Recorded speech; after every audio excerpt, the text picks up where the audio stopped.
பிஸ்மில்லாஹிர் ரஹ்மானிர் ரஹீம். அல்ஹம்துலில்லாஹ் வஸ்ஸலாத்து வஸ்ஸலாமு அலா ரசூலில்லாஹ் வ அலா ஆலிஹி வ ஸஹ்பிஹி வ மன் வலா. கிதாபுல் அர்பஈன் ஃபி மத்ஹபி ஸலஃப்.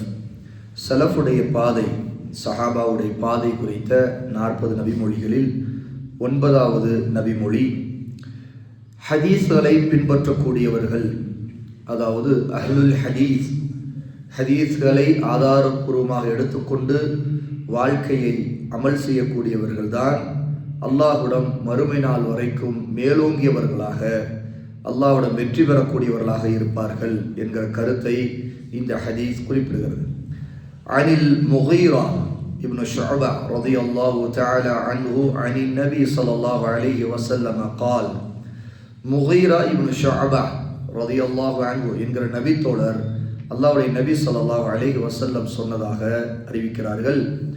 லா தஸாலு தாயிஃபத்தும் மின் உம்மதி ظاهرين حتى يأتيهم أمر الله وهم ظاهرون.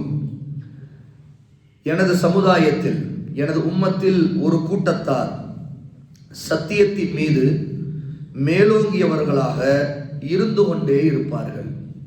அல்லாஹ்வின் கட்டளை, அதாவது மறுமை வரும் வரை அல்லது அவர்களுக்கு மரணம் வரும் வரை அவர்கள் மேலோங்கிய நிலையில்தான் இருப்பார்கள் என்று அல்லாஹ்வுடைய நபி ஸல்லல்லாஹு அலைஹி வஸல்லம் குறிப்பிடுகிறார்கள்.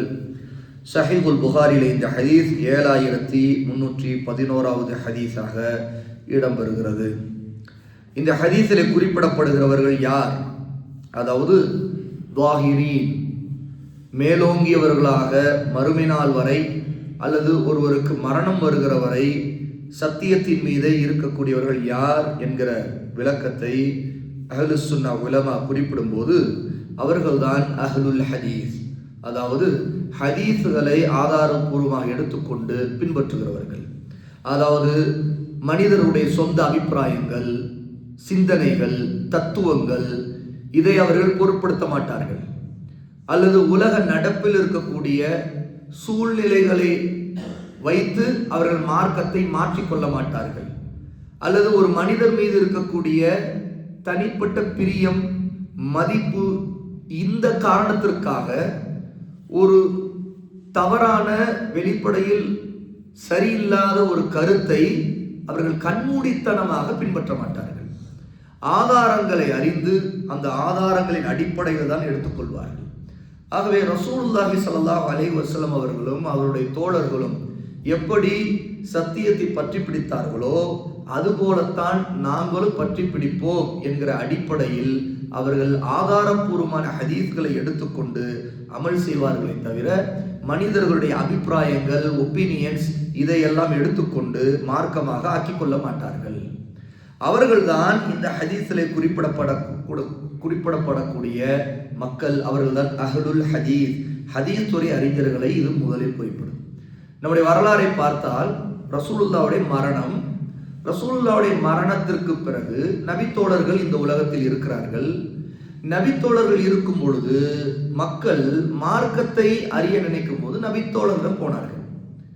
நபித்தோழர்கள் ரசூலுல்லாஹ் உயிரோடு இருக்கும்போது ரசூலுல்லாஹ்விடம் போய் கற்றுக்கொண்டார்கள். ஆனால் ரசூலுல்லாஹ்வுடைய மரணத்திற்கு பிறகு ரசூலுல்லாஹ்விடமிருந்து கற்றுக்கொண்ட ஹதீஸ்களை, ஆதாரங்களை அறிவதற்கு நபித்தோழரிடம் மக்கள் போனார்கள். அவர்களுடைய மரணத்திற்கு பிறகு மக்கள் ரசூலுல்லாஹ்வுடைய தோழர்களிடம் யார் மார்க்கத்தை அறிந்திருந்தார்களோ அந்த தாபிஊன்கள், அவர்களிடம் போய் மார்க்கத்தை படித்துக் கொண்டார்கள். இது ஒரு குறிப்பிட்ட காலம். அடுத்த தப தாபிஈன்கள் வருகிற காலம். இப்படி ஒரு 3 தலைமுறைக்கு பிறகு மார்க்கத்தை பற்றிய நிறைய குழப்பங்கள், பொய்யான கதைகள், இதெல்லாம் மக்களுக்கு மத்தியில் பரவுகின்றன. அதுவும் ரசூலுல்லாஹ்வின் பெயராலேயே, ரசூலுல்லாஹ் சொன்னார்கள், செய்தார்கள் என்கிற பெயராலேயே பல அரசியல் காரணங்களுக்காக அல்லது வழிகட்ட சிந்தனைவாதிகள் தங்களுடைய சிந்தனைகளுக்கு, தங்களுடைய கூட்டத்திற்கு ஆதரவு தர வேண்டும் என்பதற்காக, மக்களை ஏமாற்றுவதற்காக மார்க்கத்தின் பெயரால் பல பொய்களை பரப்பினார்கள். இப்படி பரப்பும் பொழுது உண்மையிலே ரசூலுல்லாஹ் ஒன்றை சொன்னார்களா இல்லையா என்பதை அறிந்து கொள்வதற்காக அப்போது வாழ்ந்த அஹ்லுஸ் சுன்னா, சரியான ஆதாரத்தின் மீது இருந்த அறிஞர்கள், ஒருவருடைய செய்தி வந்தால் உங்களுக்கு யார் சொன்னது, அவருக்கு யார் சொன்னது, என்று உறுதிப்படுத்தி ரசூலுல்லாவிடமிருந்து அந்த செய்தி உண்மையிலே வந்ததுதானாங்கிறது தெரிந்து அதற்கு பிறகுதான் அதை மார்க்கமாக ஏற்றுக்கொண்டார்கள். அந்த அறிஞர்களைத்தான் இன்று நாம் ஹதீஸ் துறை அறிஞர்களாக பார்க்கிறோம். நம்முடைய அறிஞர்களில் இமாம்களில் 4 மதுஹபுடைய இமாம்கள், இமாம் அபு ஹனீஃபா, இமாம் ஷாஃபிஈ, இமாம் மாலிக், இமாம் அஹ்மத் இப்னு ஹம்பல், அவர்கள் அல்லாமல் இன்னும் ஹதீஸ் துறை அறிஞர்களிலே பலர், இமாம் புகாரி, இமாம் முஸ்லிம், இமாம் திர்மிதி, இமாம் இப்னு மாஜா, இமாம் நசாயி, இமாம் அஹ்மத், இப்படி எத்தனையோ அறிஞர்கள், அவர்கள் எல்லோரும் அஹ்லுல் ஹதீஸ், அதாவது ஹதீஸ்களை பின்பற்றுவோர். ஏன் அவர்களுக்கு அந்த பெயர் சொல்லப்படுகிறது என்றால், அவர்கள் ஹதீஸ்களை பலவிதமான பொய்களுக்கு மத்தியில் திரட்டி ஆதாரத்துடன் அதை ஆய்வு செய்து உண்மையில் ரசூலுல்லாஹ் ஒன்றை சொன்னார்களா என்பதையெல்லாம் அதனுடைய சங்கிலி தொடர் அறிவிப்பாளர்கள் யார் யார் என்பதெல்லாம் உரசி பார்த்து அவர்களில் யாராவது பொய்யர்கள் இருக்கிறார்களா, ஏமாற்றக்கூடியவர்கள் இருக்கிறார்களா என்பதையெல்லாம் ஆராய்ந்து பிறகு ஆதாரப்பூர்வமான ஹதீஸ்களை தொகுத்து கொடுத்தவர்கள். இந்த தொகுத்து கொடுத்த அறிஞர்கள் மூலமாகத்தான் இஸ்லாம் மிக தெளிவாக பாதுகாக்கப்பட்டது. இல்லை என்றால் எது இஸ்லாம் என்றே மக்களுக்கு குழப்பமாயிருக்கும்.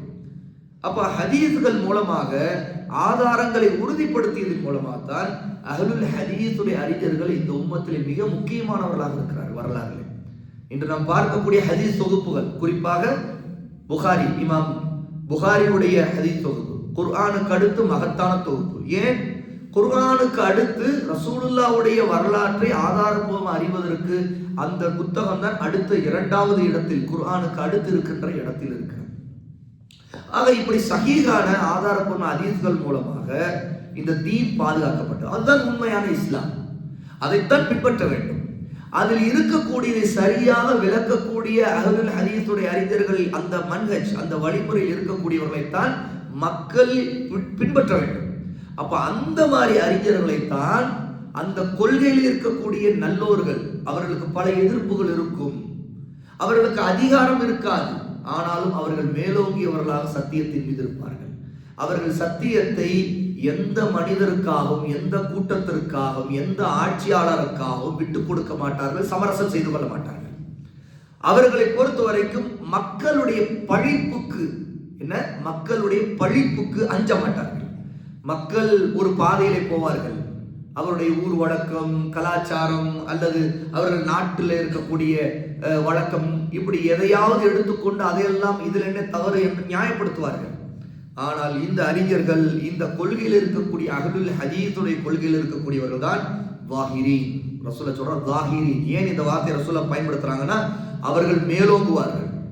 மறுமை நாள் வரைக்கும் அல்லாஹ்வுடைய அம்ர், கட்டளை வருகிற வரைக்கும் அவர்களை பழிப்பவர்களின் பழிப்பு அவர்களை எதுவும் செய்யாது. அவர்களை இழிவுபடுத்தக்கூடியவர்களை இழிவு அவர்களை ஒன்றும் செய்யாது. அவர்களை எதிர்ப்பவர்களின் எதிர்ப்பு அவர்களை பின்வாங்க வைக்காது. அவர்கள் அந்த அளவிற்கு இந்த ஹக்கை சொல்லுவதில் யாருடைய முகத்திற்காகவும் சமரசம் செய்யாமல், தயவு தாட்சணியம் பார்க்காமல், அவர்கள் ஷிர்க்கை எதிர்ப்பதிலும் பிதஅத்தை எதிர்ப்பதிலும் மக்களுக்கு அதை தெளிவுபடுத்துவதிலும் யாருடைய முகத்தையும் பொருட்படுத்தாமல் அவர் அல்லாஹ்வுக்காக, நபியின் பாதையை தெளிவுபடுத்துவதற்காக, சத்தியத்திற்காக நிற்பார்கள். இது மறுமை நாள் வரைக்கும் இருக்கும் என்று ரசூலுல்லாஹ் சொல்றாங்க. அப்படின்ற என்ன, எல்லா காலத்திலும் சத்தியத்தின் மீது ஒரு கூட்டம் இருந்து கொண்டிருக்கும். அந்த கூட்டம் கிதாபு சுன்னா, அல்லாஹ்வுடைய வேதம், அல்லாஹ்வுடைய நபியுடைய பாதை, அதன் மீது உறுதியாக இருக்கும். பல வழிகட்ட கூட்டங்கள், பிரிவினைவாதிகள், பல குழப்பவாதிகள், எவ்வளவு பேர், எத்தனை கூட்டங்களாக முன் வந்து மக்களை குழப்பி மக்களை கூறு கூறாக ஆக்கினாலும் அவர்கள் ஒரு காலம் அந்த குழப்பங்களுக்கு மத்தியில் அதிலே பலியாக மாட்டார்கள். அதிலே வளைந்து கொடுத்து அவர்கள் கரைந்து விட மாட்டார்கள். அவர்கள் அல்லாஹ்வுடைய இந்த மார்க்கத்தை பற்றி பிடிப்பதில் தனியாக இருந்தாலும் அவர்கள் யாருடைய முகத்திற்காகவும் யாருக்காகவும் அந்த வழிகேடுகளோடு சமரசம் செய்யாமல் சத்தியத்தின் மீது இருப்பார்கள். மக்களுக்கு ஹக்கை சொல்லுவதில், தெளிவுபடுத்துவதில் அல்லாஹ்வின் முகத்திற்காக அவர்கள் செயல்படுவார்கள். அதே நிலையில் தான் அவர்களுக்கு மரணம் வரும். அப்படி என்றால் என்ன, அவர்கள் மரணிக்கும் போதும் அந்த சத்தியத்தின் மீதே மரணிப்பார்கள். மறுமை நாள் வரும்போதும் அந்த கூட்டம் இருக்கும். பூமி எங்காவது இருந்து கொண்டே இருப்பார்கள். அவர்கள் தான் அஹ்லு சுன்னத்தி வல் ஜமாஅ. அஹ்லு சுன்னா, அதாவது சுன்னாவை பின்பற்றக்கூடிய அல் ஜமாஅ, சஹாபாக்களுடைய பாதையில் இருக்கக்கூடியவர்கள். அவர்களைத்தான் அத்தாயிஃபத்துல் மன்சூரா, அல்லாஹ்வுடைய உதவியை பெறக்கூடிய கூட்டம். அவர்கள்தான் அல் ஃபிர்கத்துன் நாஜியா, அவர்கள்தான் நரகத்தை விட்டு பாதுகாக்கப்படக்கூடிய. நேற்று பார்த்தோமா இல்லையா அந்த ஹதீஸ்? 73 கூட்டங்களாக இந்த உம்மத் பிரியும், அதில் ஒரு கூட்டம் சொர்க்கம் செல்லும். அந்த ஒரு கூட்டம் சொர்க்கம் செல்லக்கூடிய அல் ஃபிர்கத்துன் நாஜியாங்கிற கூட்டம் அவர்கள்தான். அவர்கள்தான் அல் ஜமாஅ, அவர்கள்தான் அஹ்லுல் ஹதீஸ், அவர்கள்தான் அஹ்லுல் ஆதார். ஹதர்களை, அடிச்சுவடுகளை, மார்க்கத்தின் சரியான ஆதாரங்களை பின்பற்றக்கூடியவர்கள். ஆகவே அல்லாஹ் தஆலா இந்த ஹதீஸிலிருந்து நமக்கு தெரிய வருகிறது, சத்தியத்தை அளவிடுவதற்கு பெரும்பான்மை அளவுகோல் அல்ல. பெரும்பான்மை அளவுகோல் அல்ல. அதிகமான மக்கள் ஒரு பாதையில போனால் இது சத்தியம் என்பது அர்த்தம் அல்ல. இன்று எத்தனையோ கூட்டங்கள் பெரும்பான்மையாக இருப்பார்கள், ஆனால் அவர்கள் சத்தியத்தில் இருக்கிறார்களா? அல்ல. எவ்வளவு வழிகட்டிலே, பிதஅத்திலே, பலவிதமான கொள்கைகளிலே விழுந்து கிடப்பார்கள். ஆகவே இந்த பெரும்பான்மை அளவுகோல் அல்ல, அல்லது அதிகாரம் அளவுகோல் அல்ல. அவர்களுக்கு ஆட்சி அதிகாரம் இருக்கும், அவர்கள் ஆட்சி செய்யக்கூடியவர்களாக இருப்பார்கள், அதுவும் அளவுகோல் அல்ல.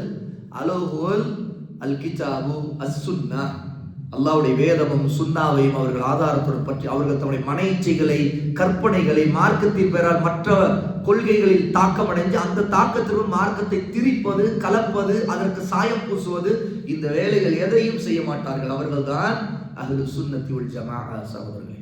ஆகவே இந்த சலஃபுடைய இந்த பாதை மிக தெளிவாக அந்த ஆதாரத்தின் அடிப்படையில் இருக்கிற பாதை என்பதை நாம் இந்த ஹதீஸின் மூலமாக தெரிந்து கொள்கிறோம். ஆகவே நாம் அஹ்லுல் ஹதீஸுடைய பாதையில் சரியாக மார்க்கத்தை விளங்கி பின்பற்றக்கூடியவர்களாக, எல்லா பிதஅத்துகளையும் வழிகேடுகளை விட்டு விலகியவர்களாக இருக்க வேண்டும். அல்லாஹ் சுப்ஹானஹு வ தஆலா அப்படிப்பட்டவர்களை நம்மை ஆக்குவானாக. வ ஆகிரு தஅவானா அல்ஹம்துலில்லாஹி ரப்பில் ஆலமீன்.